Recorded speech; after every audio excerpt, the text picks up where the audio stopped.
राधे राधे दोस्तों। तो चलिए आज हम सुनते हैं देवउठनी एकादशी व्रत कथा। कार्तिक मास के शुक्ल पक्ष पर देवउठनी एकादशी का व्रत रखा जाता है। इस दिन भगवान श्री हरि विष्णु अपने योग निद्रा से जाग जाते हैं और इस दिन उनकी उपासना करने से जीवन के कष्ट दूर हो जाते हैं। एकादशी का व्रत बिना कथा पाठ के अधूरा माना जाता है।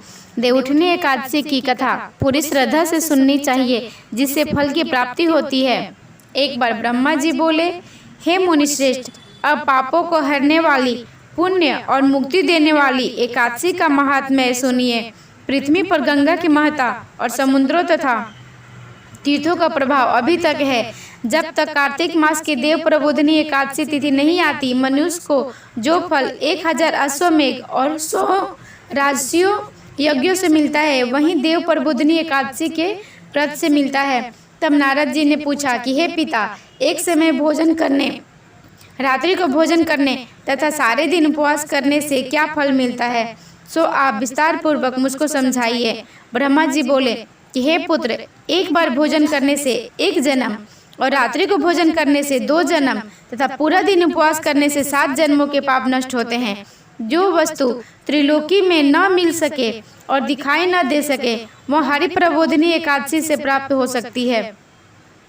मेरु और मंदराचल के समान भारी पाप भी नष्ट हो जाते हैं तथा अनेक जन्म में किए हुए पाप समूह क्षण भर में भस्म हो जाते हैं। जैसे रुई के बड़े भारी ढेर को अग्नि की छोटी सी चिंगारी भस्म कर देती है, वैसे ही विधि पूर्वक थोड़ा सा पुण्य कर्म अत्यंत फल देता है, परंतु विधि रहित चाहे अधिक किया जाए तो भी उसका फल बहुत कुछ ही मिलता है।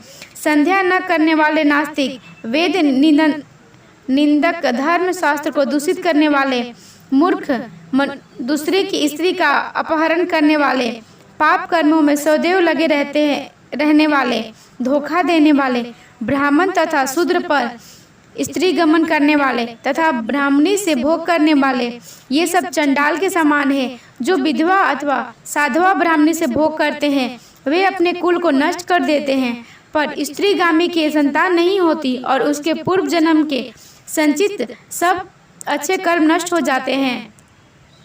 जो गुरु और ब्राह्मणों से अहंकार युक्त बात करता है, वह भी धन और संतान से हीन होता है। भ्रष्टाचार करने वाला, चंडाली से भोग करने वाला, दुष्ट सेवा करने वाला और जो नीच मनुष्यों की सेवा करते हैं या संगति करते हैं, यह सब पाप हरि प्रबोधिनी के व्रत से नष्ट हो जाते हैं। जो मनुष्य अपने अपने मन में हरि प्रबोधिनी एकादशी के व्रत करने का संकल्प मात्र करते हैं और उनके 100 जन्मों के पाप नष्ट हो जाते हैं, और जो रात्रि को जागरण करते हैं, उनकी आने वाली 10,000 पीढ़ियां स्वर्ग में जाती है। नरक के दुखों से छूटकर प्रसन्नता के साथ सुशोभित होकर वे विष्णु लोक को जाते हैं। ब्रह्मा इत्यादि महान पाप भी इस व्रत के प्रभाव से नष्ट हो जाते हैं। जो फल समस्त तीर्थों में स्नान करने, गौ, स्वर्ण और भूमि का दान करने से होता है, वही फल इस एकादशी के रात्रि को जागरण से मिलता है। हे मुनिशार्दुल, इस संसार में उसी मनुष्य का जीवन सफल है जिसने हरि प्रबोधिनी एकादशी का व्रत किया है। इस संसार में जितने भी तीर्थ हैं, उन सबके स्नान का फल इस व्रत से मिलता है। अतः और सब कर्मों को त्याग कर भगवान के प्रसन्नार्थ कार्तिक शुक्ल हरि प्रबोधिनी का व्रत करना चाहिए। वही ज्ञानी, तपस्वी तथा जितेंद्रिय है और उसी को भोग तथा मोक्ष प्राप्त होता है, जिसने हरि प्रबोधिनी एकादशी का व्रत किया है। यह विष्णु को अत्यंत प्रिय मोक्ष के द्वार को बताने वाली तथा उसके तत्व का ज्ञान देने वाली है। जिसने एक बार भी इसका व्रत किया, वह मोक्ष का अधिकारी हो जाता है। मन, क्रम, वचन तीनों प्रकार के पाप इस रात्रि को केवल जागरण करने से नष्ट हो जाते हैं। हरि प्रबोधिनी के दिन जो मनुष्य भगवान के प्रसन्नार्थ स्नान, दान, तप आदि करते हैं, वे अक्षय पुण्य को प्राप्त होते हैं। हरि प्रबोधिनी एकादशी के दिन व्रत करने से मनुष्य के बल, यौवन और वृद्धावस्था में किए गए समस्त पाप नष्ट हो जाते हैं। इस एकादशी को रात्रि में जागरण का फल चंद्र सूर्य ग्रहण के समय स्नान करने से 1000 गुना अधिक होता है। अन्य कोई भी पुण्य इसके सामने व्यर्थ है। जो मनुष्य हरि प्रबोधिनी का व्रत नहीं करते हैं, उनके सब पुण्य व्यर्थ है।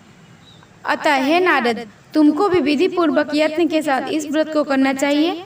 जो कार्तिक मास में धर्म परायण होकर अन्न नहीं खाते, उन्हें चंद्रायन व्रत का फल प्राप्त होता है। कार्तिक मास में भगवान धनादि से इतने प्रसन्न नहीं होते जितने कि शास्त्रों की कथाओं के सुनने से होते हैं।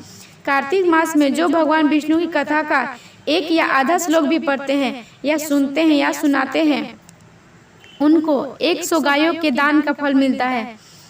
अतः अन्य सब कर्मों को छोड़कर कार्तिक मास में मेरे सम्मुख बैठकर मेरी कथा पढ़नी या सुननी चाहिए। जो कल्याण के लिए कार्तिक मास में हरि कथा कहते हैं, वे सारे कुटुंब का क्षण मात्र में उद्धार कर देते हैं। शास्त्रों की कथा कहने और सुनने से 10,000 यज्ञों का फल मिलता है। साथ ही उनके सब पाप भस्म हो जाते हैं। जो नियम पूर्वक हरि कथा सुनते हैं, वे 1000 गौदान का फल पाते हैं।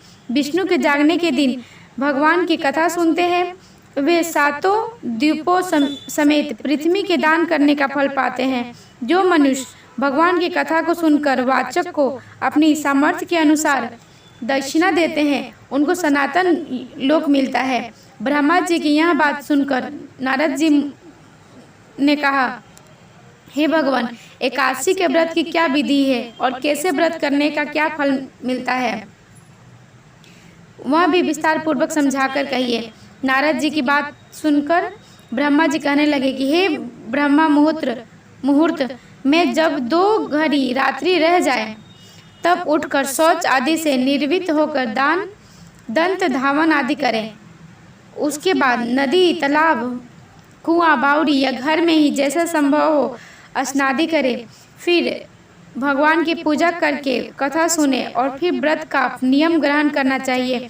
उस समय भगवान से विनय करें कि हे भगवान, आज मैं निराहार रहकर व्रत करूंगा, आप मेरी रक्षा कीजिएगा। दूसरे दिन द्वादशी को भोजन करूंगा।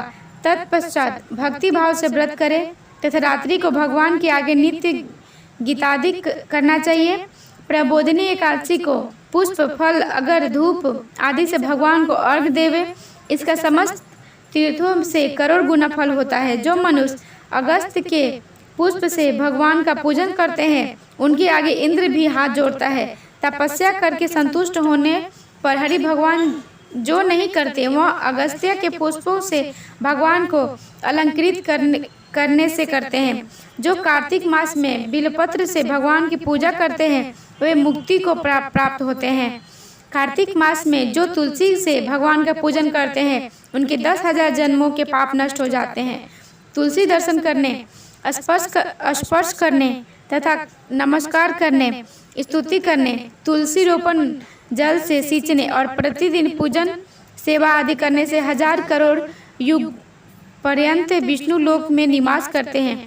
जो तुलसी का पेड़ लगाते हैं, उनके कुटुंब में उत्पन्न होने वाले प्रलय काल तक विष्णु लोक में निवास करते हैं। हे मुनि, रोपी हुई तुलसी जितनी जड़ों का विस्तार करती है, उतने ही 1000 युग पर्यंत तुलसी रोपण करने वाले के सुकृत का विस्तार होता है। जिस मनुष्य की रोपण की हुई कि जितनी शाखा, प्रशाखा, बीज और फल पृथ्वी में बढ़ते हैं, उसके उतने ही फल जो बीत गए हैं 1000 कल्प तक विष्णु लोक में निवास करते हैं। जो कदम के पुष्पों से हरि का पूजन करते हैं, वे भी कभी यमराज को नहीं दिखते। जो गुलाब के पुष्पों से भगवान का पूजन करते हैं, उन्हें मुक्ति मिलती है।